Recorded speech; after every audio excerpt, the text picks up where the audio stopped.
Les particules ultrafines, ou PUF, sont définies comme les particules ayant un diamètre inférieur à 100 nanomètres, c'est-à-dire qu'elles sont plus de 500 fois plus petites qu'un cheveu humain.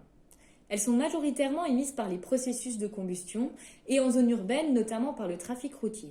Mais il existe également d'autres sources, telles que le chauffage au bois, les industries, le trafic aérien ou encore la formation de particules ultrafines secondaires à partir de gaz précurseurs qui peuvent être émis localement ou transportés.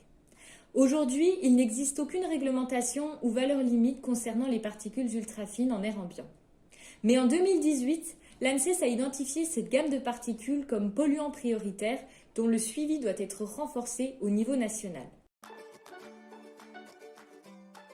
Il faut savoir que les PUF sont capables d'atteindre la partie la plus profonde du système respiratoire et les études actuelles mettent en évidence une association entre l'exposition aux particules ultrafines et des atteintes des systèmes cardiovasculaires et respiratoires.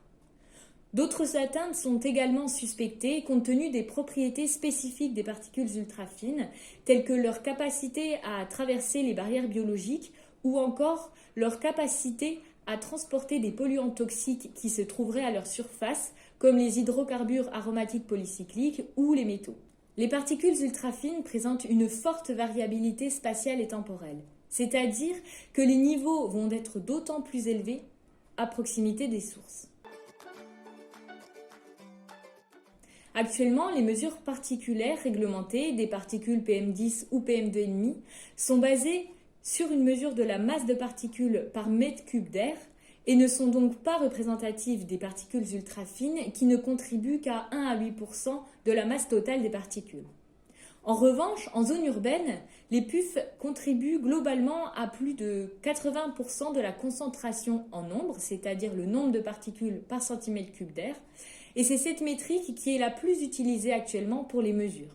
Ces différentes propriétés ont été mesurées sur le territoire à partir des premières mesures de la concentration en nombre mises en œuvre par Atmo Grand Est depuis 2019.